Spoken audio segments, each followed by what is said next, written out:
السلام علیکم ورحمۃ اللہ وبرکاتہ۔ اللہم صلی علی سیدنا محمد وعلی آل سیدنا محمد وصحاب سیدنا محمد بعدد کل ذکرہ الف الف مرہ۔ میرے نبی اکرم صلی اللہ علیہ وسلم پہ عرب و درود و سلام، مصطفیٰ جان رحمت پہ عرب و درود و سلام۔ تو آج جو میں نے اس کا لے کے حاضر ہوا ہوں وہ ہے اعلیٰ قسم کی معجون۔ یہ بہت اعلیٰ قسم کی ہے، اس کی جتنی تعریف کی جائے کم ہے۔ اس میں اللہ کریم نے بڑی شفا رکھی ہے، کیونکہ شفا من جانب خدا ہے۔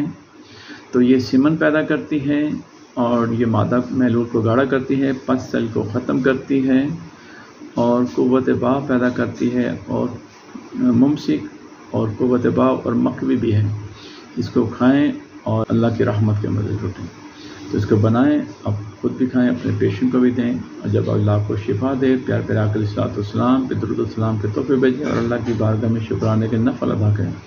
جب بھی آپ کو شفا ہو ضرور شکرانے کے نفل ادا کرنے چاہیے، کیونکہ شفا من جانب خدا ہے۔ تو نوٹ فرما لیں، سالب مصری لے لیں آپ 20 گرام، اور سالب پنجہ لے لیں آپ 20 گرام، اور ریگ ماہی لے لیں آپ 10 گرام، بیمن سفید لے لیں آپ 20 گرام، موسلی سفید انڈین 50 گرام، اسگن نگوری 25 گرام، اکر کرہا 10 گرام، ورق چاندی جو ہیں یہ لے لیں 1 دستی، اور ورق سونا لے لیں آپ 25 عدد، زعفران لے لیں آپ 10 گرام، اور جند دستر لے لیں آپ 10 گرام، اور شنگرف لے لیں اعلیٰ قسم کا کشتہ بنا ہوا 5 گرام۔ تو شہد کی مدد سے اس کی معجون تیار کرنی ہے۔ سب چیزیں پہلے باریک پیس لیں اچھے طریقے سے۔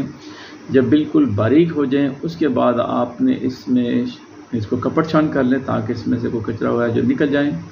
تو اس کے بعد اس کو آپ نے شہد میں ملا کے، شہد حسب ضرورت ڈالتے رہیں تھوڑا تھوڑا کر کے۔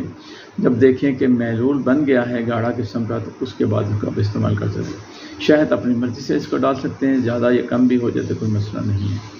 تو کوشش کریں کہ اس کو بنائیں اور کھائیں اور اللہ کی رحمت کے مزے لوٹیں۔ تو بہت بہترین ہے، اس کو ضرور بنائیں۔ اعلیٰ قسم کی معجون ہے، اس کی جتنی تعریف کی جائے وہ کم ہے۔ السلام علیکم ورحمۃ اللہ وبرکاتہ۔